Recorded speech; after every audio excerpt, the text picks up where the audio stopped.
Hi guys, welcome to our channel Telugu audio stories with Maitri. నా ఛానల్ని ఎవరైనా ఫస్ట్ టైం చూస్తున్నట్టయితే తప్పకుండా లైక్ చేయండి, షేర్ చేయండి అండ్ సబ్స్క్రైబ్ చేసుకోండి. ఎంత బాగైతే మాత్రం ఎపిసోడ్ 70. ఇక స్టోరీలోకి వెళ్ళిపోదామా? ఎక్కడికి వెళ్తున్నావే అరుస్తుంది సూరమ్మ. ఆ, నా మొగుడి దగ్గరికి అంది పప్పి. ఇప్పుడెందుకు వెళ్ళట్లేదు కదా రూమ్కి అంటుంది. నా ఇష్టం, అడగడానికి నువ్వెవరు అని ఎదురు ప్రశ్నించి పరిగెత్తుతుంది పప్పి. ఏంటో అబ్బాయితో కాపురం చేస్తుందో లేదో, అనవసరంగా పెళ్లి చేశారు. అదే సాత్విక్కి చేస్తే నెలైనా తప్పేది, ఈ దూకుడు కూడా తగ్గేది అని తనలో తానే అనుకుంటుంది సూరమ్మ. అమ్మ శాలిని, తల్లి శాలిని, నీకు పార్సల్ వచ్చిందే అంటూ కింది నుంచి కేకేసింది పార్వతి. కమింగ్ మమ్మీ అంటూ హడావిడిగా బయటికి వచ్చింది శాలిని. పైనుంచి హాల్లోకి చూసిన శాలిని షాక్ అయిపోతుంది. హాల్ నిండా రకరకాల రోజ్ ఫ్లవర్ బొకేస్. కిందికి వచ్చి ఎవరు పంపారు ఇవన్నీ ఆశ్చర్యంగా అడుగుతుంది. మాకేం తెలుసు, నీకే తెలియాలి అంటాడు గంగూబాయ్. జయబాబు పంపాడేమో. అవును కదమ్మా, ఆశగా అడిగింది పార్వతి. జైనా, అంత సీన్ లేదులే అనుకుంది మనసులో. ఒకదానిపైన ఉన్న స్లిప్ తీసుకొని, చాలా మిస్ అవుతున్నాను నేను, ఇంకా మిస్ అవ్వాలి అనుకోవడం లేదు, నిన్ను నా మిస్సెస్గా చేసుకోవాలనుకుంటున్నాను అని చదివింది. మరొకటి చూసి తీసింది. నీకు నేను నచ్చుతానో లేదో నాకు తెలియదు, కానీ నాకు మాత్రం నువ్వు బాగా నచ్చేశావు అని ఉంది. మరొకటి తీసింది. ఇలాగే ఏదో ఏదో రాసి ఉంది. అన్నిట్లో కామన్ పాయింట్ మాధవ్ అని అర్థమైంది శాలినికి. వీటన్నిటిని తీసి డస్ట్బిన్ లో పడేయండి అంటూ పని వాళ్లకు చెప్పింది. ఇంతకీ ఆ మాధవరు అడిగాడు గంగూబాయ్ శాలినిని. మీరు చూసారా స్లిప్స్ అడుగుతుంది. అన్ని చెక్ చేసిన తర్వాతే లోపలికొస్తాయి. కానీ ఎవడు వాడు, మొన్న కూడా పంపించాడంట కోపంగా అడిగాడు గంగూబాయ్.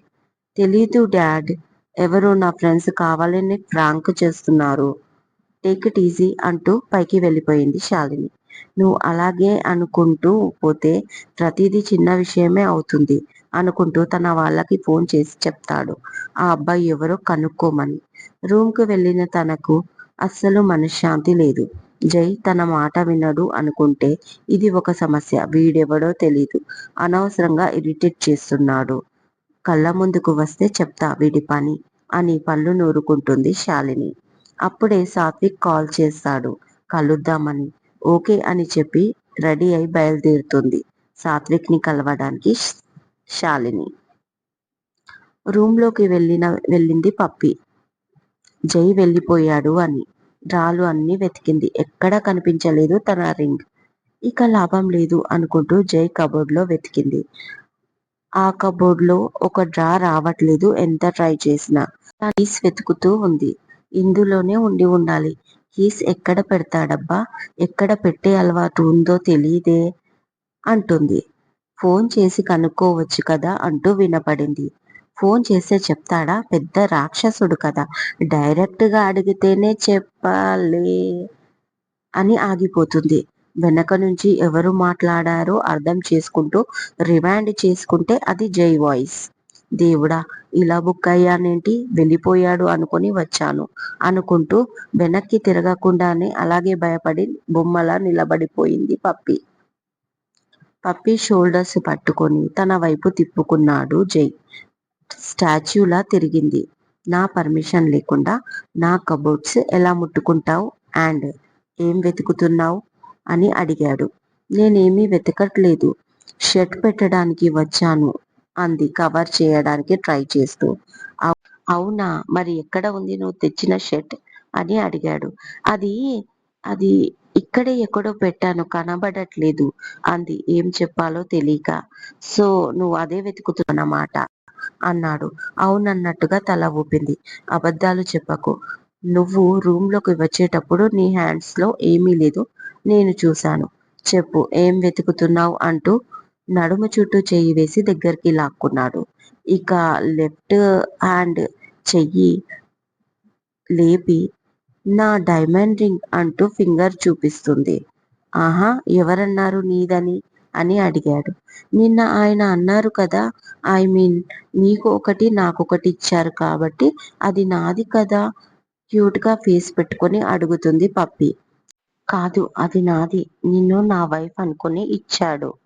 కానీ నువ్వు నన్ను దూరంగా ఉంటున్నావు కదా! మా భయ్యాకి తెలీదు ఆ విషయం. నేనెలా చెప్పలేదు. ఆ రింగ్ సంగతి పక్కన పెట్టు. నా పర్సనల్ ఐటమ్స్‌పై నువ్వు చెయ్యి వేశావు కదా! నేను కూడా ఇప్పుడు నీ ప్రైవేట్ ఐటమ్స్‌పై చెయ్యి వేస్తాను అంటూ జై తన టీ షర్ట్‌లోకి చెయ్యి పోనిస్తూ అంటాడు. నో బావా అంటుంది అదోలా అవుతుంటే. Nothing doing. నీకు పనిష్మెంట్ ఇవ్వాలి కదా అంటూ దగ్గరికి తీసుకున్నాడు. అప్పటికే అతని చెయ్యి ఏవో ఏవో చేస్తూ ఉంది. తను మైకంలో కళ్ళు మూసుకుంది. సారీ అంటుంది. సారీ కాదు ఇంకేదో కావాలి అంటూ పూర్తిగా హగ్ చేసుకున్నాడు. అతని చేతులు మాత్రం పప్పీ టీ షర్ట్‌లోకి వెళ్ళిపోయాయి. ఆహ్! అంటూ గట్టిగా కళ్ళు మూసుకుంది. అతని చేతులు ఎక్కడెక్కడో తాకుతుంటే బావా అని భారంగా పిలుస్తుంది. వెంటనే తన ఫేస్ దగ్గరికి తీసుకొని ఫోర్స్‌గా కిస్ చేస్తాడు జై. దాదాపు 4 నిమిషాలు. ఆ ముద్దులో మునిగిపోయింది పప్పీ. ఎప్పుడు తనని బెడ్ పైకి చేర్చాడో అర్థం కాలేదు. ఊపిరి తీసుకోవడానికి అన్నట్టుగా వదలగానే సిగ్గుతో అటువైపు తిరిగి పడుకుంది. 2 చేతులతో ఫేస్ దాచుకొని పప్పీ. ఇంకా వదల్లేకపోయాడు జై. ఆమె పాదాల నుంచి మొదలుపెట్టాడు ముద్దుల వర్షం. మెలికలు తిరుగుతూ వెలికలా పడుకున్న పప్పీ టీ షర్ట్ పైకి చేసి నడుము నాపి పెదాలతో తరుముతూ నాలుకతో ఎంగిలి చేస్తూ సమయాన్ని మరిపించాడు. కాసేపటికి తన వైపు తిప్పుకొని గట్టిగా హగ్ చేసుకొని ఒక్కొక్క వస్త్రం తీసేస్తూ తనని దగ్గరికి చేసుకున్నాడు జై. పూర్తిగా పప్పి జై మాయలో పడిపోయింది. ఇంకేం ఆలోచించకుండా అతన్ని అల్లుకుపోయింది. దాదాపు 2 గంటలు పెద్ద యుద్ధమే చేశారు. అతను ఆమె సొత్తు ఎంత దాచుకున్నాడో తెలీదు. ఆమె ఎన్నిసార్లు అతని వశ్యం అయ్యిందో తెలీదు. మొత్తానికి అలసిపోతూ సేదదీరారు. ఒకరి కౌగిట్లో ఒకే బెడ్‌షీట్ కింద. చిన్నప్పట్నుంచి పప్పీని ప్రేమిస్తున్నానని ఓ గొప్పలు చెప్పావు. కానీ తనని ఎలా పడేయాలో తెలీదా? హేళనగా అడిగింది శాలిని. అరె! తను అంటే నాకు క్రష్. ఎంతైనా మరదలు కదా! టీనేజ్ నుంచే ఫీలింగ్స్ అలాగే ఉన్నాయి. బట్ ఇప్పుడిప్పుడే నా మైండ్ సెట్ మారుతున్నట్టు అనిపిస్తుంది. ఎనీవే ఒక అమ్మాయిని ఎలా ఇంప్రెస్ చేయాలో చెప్పు. అది ఫాలో అవుతా అన్నాడు సాత్విక్. నిజంగా నువ్వు ఇప్పటివరకు ఎవరిని ప్రేమించలేదా? పప్పీని కాకుండా? అట్‌లీస్ట్ ఫ్లర్టింగ్ కూడా తెలీదా నీకు? ఆశ్చర్యంగా అడిగింది శాలిని. తెలిస్తే ఇన్ని తిప్పలు ఎందుకు పడతాను? నీ టైం ఎందుకు వేస్ట్ చేస్తాను? ఎప్పుడు చూసినా నా డ్యూటీ నేను చేసుకోవడమే తప్ప అమ్మాయిల గురించి పెద్దగా ఎప్పుడూ ఆలోచించలేదు అనగానే చిరునవ్వు వచ్చి చేరింది శాలినికి. ఏంటి మరీ చీప్‌గా కనిపిస్తున్నానా నీ కంటికి? అడిగాడు సాత్విక్. అయ్యో! నేనిప్పుడేమన్నాను? అని ఈ రోజుల్లో అమ్మాయిలే చాలా ఫాస్ట్‌గా ఉన్నారు. మరి నువ్విలా మాట్లాడేసరికి నవ్వొచ్చింది సాత్విక్ అంటుంది నవ్వుకుంటూ. నేను ఫాస్ట్‌గా లేకుంటే నా కాబోయే భార్య అయినా ఫాస్ట్‌గా వస్తుందేమో అంటున్నాను అన్నాడు సాత్విక్. కానీ పప్పి చాలా ఇన్నోసెంట్ కదా! అంటుంది నవ్వుతూ శాలిని. నేను పప్పి గురించి మాట్లాడట్లేదు. నా మనసులో ఇంకొకరు ఉన్నారు అంటూ బాంబు పేల్చాడు సాత్విక్. వాట్ నాన్‌సెన్స్ నువ్వు పప్పిని పెళ్లి చేసుకుంటానన్నావు కదా! మళ్ళీ ఇదేంటి సీరియస్‌గా నిలబడి అడిగింది. అరె! ఎందుకంత కోపం అంటూ చొరవగా ఆమె చెయ్యి పట్టుకొని కూర్చోబెట్టాడు శాలినిని. మరి నువ్వు మాట్లాడుతున్నదేంటి? ఇంకో అమ్మాయా? పప్పీ అంటే ఇష్టమన్నావు ఆశ్చర్యంగా అడిగింది శాలిని. ఆఫ్‌కోర్స్ పప్పీ చాలా ఇష్టం. అది ఎప్పటికీ ఉంటుంది. అయినా ఇష్టాలన్నాక మారవా? ఒకప్పుడున్నంత ఇష్టం ఇప్పుడు తనపై లేకుండొచ్చు. కానీ నా అత్త కూతురు అన్న ఇష్టం ఉంటుంది కదా! ఇక ఆ ఇష్టాన్ని పట్టుకొని జీవితాంతం బతకాలంటే ఎలా శాలిని? అన్నాడు సాత్విక్. నువ్వేం మాట్లాడుతున్నావో నీకైనా అర్థమవుతుందా? అసలు నన్ను కలవడానికి ఎందుకు పిలిచావు? కోపంగా అంది. జస్ట్ నా ఒపీనియన్ చెప్తున్నాను. నువ్వు చెప్పే ట్రిక్స్ కి పప్పి పడకపోతే జీవితాంతం దేవదాస్ లాగా మిగిలిపోలేను కదా. అందుకే నాకు సెట్ అయ్యే అమ్మాయిని కూడా ఇంకొకరిని సెలెక్ట్ చేసి పెట్టుకున్నాను. పప్పీతో వర్కౌట్ అవ్వకపోతే ఆ అమ్మాయిని సెట్ చేసుకుంటా అన్నాడు చాలా ఈజీగా. నువ్వు చాలా సాఫ్ట్ అనుకున్నాను, బట్ పైకి కనపడవు కానీ చాలా ఫాస్ట్ థింక్ చేస్తున్నావు అంది. తప్పదు కదా, అలా థింక్ చేయకపోతే బ్యాచిలర్లా బతికేయాల్సి వస్తుంది. ఎనీవే నువ్వెందుకు అంత లైట్గా తింటున్నావు అని అడిగాడు. నేను డైట్లో ఉన్నాను, ఈ మధ్య వెయిట్ పెరిగాను అంది శాలిని. డైట్ చేయాలి, బట్ హెల్తీ ఫుడ్ తీసుకోవాలి. అది లిమిట్లో, అప్పుడే దాన్ని డైట్ అంటారు. ఇలా ఆయిల్ ఫుడ్ కొంచెం కొంచెం తిని డైట్ అంటే ఎలా? జస్ట్ 1 minute అంటూ పెన్ను పేపర్ తీసుకొని అప్పటికప్పుడు డైట్ ప్లాన్ చేసి చేతికిచ్చాడు సాత్విక్. అందులో తనకిష్టమైన అన్నీ ఉన్నాయి, పైగా కడుపు మార్చుకోవాల్సిన అవసరం లేకుండా. అది ఆశ్చర్యంగా చూస్తూ, ఇది కంటిన్యూగా ఫాలో అయితే వెయిట్ పెరగనా నేను అని అడిగింది శాలిని. అస్సలు పెరగవు, పైగా ఇప్పుడున్న ఓవర్ వెయిట్ కూడా లాస్ అవుతుంది. 1 month ఫాలో అయితే బ్యాలెన్స్డ్గా ఉంటావు.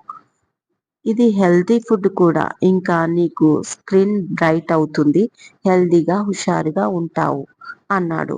వావ్ నైస్, చాలా మంచి ప్లాన్ చెప్పావు, థ్యాంక్ యూ సో మచ్ అంటూ బ్యాగ్లో పెట్టుకొని నెక్స్ట్ పప్పీకి ఇష్టమైన ఫుడ్ ఇంకా తనకి ఇష్టమైనవి పంపించు. ఇంతకీ ఫ్లవర్స్ ప్లాన్ వర్కౌట్ అయ్యిందా ఏమైనా? ఏదైనా రియాక్షన్ తన నుంచి అడుగుతుంది. ఎక్కడ, నువ్వు చెప్పినట్టు ఫస్ట్ డే ఒక బుకే పంపించాను, నెక్స్ట్ చాలా బుకేస్ పంపించాను, అయినా రియాక్షన్ లేదు అన్నాడు సాత్విక్. తనకొచ్చిన బుకేస్ గుర్తొచ్చి, ఇష్టం లేనప్పుడు ఎవరు మాత్రం ఏం చేస్తారు అనేసింది పైకి శాలిని. వాట్ అన్నాడు సాత్విక్. నథింగ్ నథింగ్ అంటూ ఇంకా కొన్ని టిప్స్ చెప్పింది పప్పిని పడేయడానికి. Thank you so much Shalini అంటూ కాసేపు మాట్లాడి ఇద్దరు బయలుదేరారు. వాళ్ళకి తెలియని విషయం ఏంటంటే చాలా సేపటి నుంచి వాళ్ళిద్దరిని ఒకతను గమనిస్తున్నాడు. వాళ్ళు వెళ్ళిపోవడంతో తన పని కంప్లీట్ అయినట్టుగా లేచి వెళ్ళిపోయాడు. బావా, నా డ్రెస్ ఇవ్వవా అడిగింది పప్పి బెడ్షీట్ ని గుండెల వరకు కప్పుకొని. ఇవ్వను అంటాడు తన షర్ట్ వేసుకుంటూ. ప్లీజ్ బావా, ఆకలిస్తుంది, కిందికి వెళ్తాను అంటుంది. ఎప్పుడు తిండి గురించేనా, నా గురించి ఆలోచించవా అన్నాడు తన టీషర్ట్ పప్పికి తొడుగుతూ. జై మాటలకు సమాధానం చెప్పకుండా మరి నా రింగ్ అంటుంది. చెప్పాను కదా ఇవ్వనని అన్నాడు జై. అదేంటి, నాకు ఆ రింగ్ బాగా నచ్చింది, మా ఫ్రెండ్స్ అందరికీ డైమండ్ రింగ్ అని చూపించుకోవాలి అనుకున్నాను, ప్లీజ్ ఇవ్వవా బతిమలాడింది. నథింగ్ డూయింగ్, అస్సలు ఇవ్వను, నన్ను దూరం పెట్టావు కదా అన్నాడు సీరియస్గా జై. నేనెక్కడ దూరం పెట్టాను, వచ్చేసావు కదా దగ్గరికి అంటుంది. నువ్వెక్కడొచ్చావు, నేనే వచ్చాను, అయినా ఇది పనిష్మెంట్ నా కబోర్డ్లో వెతికినందుకు. నువ్వు నాకు దూరంగా ఎందుకుంటున్నావు చెప్పు, అప్పుడు ఇస్తాను అన్నాడు జై. నేను చెప్పను అంటుంది మొండిగా పప్పి. నేను ఇవ్వను అన్నాడు అంతే మొండిగా జై. ప్లీజ్ బావా అంది. ఇప్పుడు చెప్తావా లేక రోజంతా ఇలాగే అంటూ బెడ్ చూపిస్తాడు తనకి. అమ్మో నాకు ఆకలేస్తుంది అంటుంది కడుపు పట్టుకొని పప్పి. నిన్ను అంటూ 2 చేతుల్లో లిఫ్ట్ చేసి పద ఇద్దరం ఫ్రెష్ అవుదాం అంటూ వాష్రూమ్ లోకి ఎత్తుకెళ్ళాడు. వద్దంటున్నా వినకుండా బాత్ టబ్బులో కూర్చోబెట్టి వాటర్ తో నింపేశాడు. షవర్ కి సిద్ధమైనట్టుగా వాటర్ లోకి దిగి పప్పి టీషర్ట్ తీసేసి హ్యాండ్ షవర్ ఆన్ చేసి తల పై నుంచి వాటర్ వేస్తుంటే ఆ వాటర్ లో హ్యాపీగా స్నానం స్టార్ట్ చేసింది పప్పి. ఇద్దరూ మొత్తం తడిసిపోయారు. టబ్బులో రిలాక్స్ గా కూర్చున్నారు. బాడీ వాష్ పప్పి ఒంటిపై చేతులకి పూస్తూ, చెప్పు బంగారం, ఎందుకు నన్ను దూరం పెడుతున్నావు, ఎవరు చెప్పారు నీకు ఇలా అని లాలనగా అడుగుతూ దగ్గరికి తీసుకున్నారు. అప్పటికే అతని మాయలో పూర్తిగా పడిపోయిన పప్పి శాలిని అంటూ హగ్ చేసుకుంది. ఏమని చెప్పింది అంటూ ఒళ్ళంతా తడుముతూ అడిగాడు. ఆ రోజు ఫ్రాంక్ చేసింది కదా అంటూ ఆ రోజు జరిగింది చెప్పింది. పప్పి చెప్పిందంతా మరొకసారి విని, నీకు ఒక విషయం చెప్తాను, సీరియస్ అవ్వకూడదు అన్నాడు జై స్నానం ముగించేసి పప్పికి టవల్ చుడుతూ. కానీ తను వినట్లేదు. పూర్తిగా మైకం కమ్మేసి అతన్ని చుట్టుకుంది. తన సిచ్యువేషన్ అర్థం చేసుకున్న జై ఆమెని లిఫ్ట్ చేసి బయటికి తీసుకొచ్చాడు పప్పిని. ఫైనలీ మరో అరగంట తర్వాత ఒకరినొకరు అల్లుకుపోయి రిలాక్స్ అయ్యారు. పప్పికి ఆకలి కూడా పెరగడంతో ఫాస్ట్ గా డ్రెస్ వేసి కిందికి తీసుకొచ్చాడు. సోఫాలో కూర్చున్న సూరమ్మ ఆశ్చర్యంగా చూసింది ఇద్దరిని. ఒకరి చెయ్యి ఒకరు పట్టుకొని వచ్చారు. బట్టలు కూడా మార్చుకున్నారే అనుకుంది. ఇక ఇద్దరు వడ్డించుకొని తింటున్నారు. మధ్య మధ్యలో ఒకరికొకరు తినిపించుకుంటున్నారు. అప్పటికి ఆఫ్టర్నూన్ 3 అవుతుంది. ఏంటో విడ్డూరం. ఉంగరం తెచ్చుకుంటానని వెళ్ళిన పిల్ల బొంగరంలా వాడి చుట్టూ తిరుగుతుంది. ఏ మాయ చేశాడో మాయలోడు అంటూ ఈడ్చుకుంటూ రూంలోకి వెళ్ళిపోయింది సూరమ్మ. తినడం కంప్లీట్ చేసిన పప్పి జై, బావా ఎక్కడికెళ్తున్నావ్ అని అడుగుతుంది. జై రెడీ అవ్వడం చూసి రెస్టారెంట్ కి అన్నాడు. నేను వస్తాను అంటుంది. నువ్వు వచ్చేం చేస్తావ్ అని అడిగాడు. నిన్ను బాగా మిస్ అవుతున్నాను బావా, నువ్వు లేకపోతే అంటూ గారాలు పోతుంది పప్పి. ఇదండి ఇవాళటి ఎపిసోడ్. మరో మంచి ఎపిసోడ్తో మీ ముందు ఉంటాను. మైత్రి.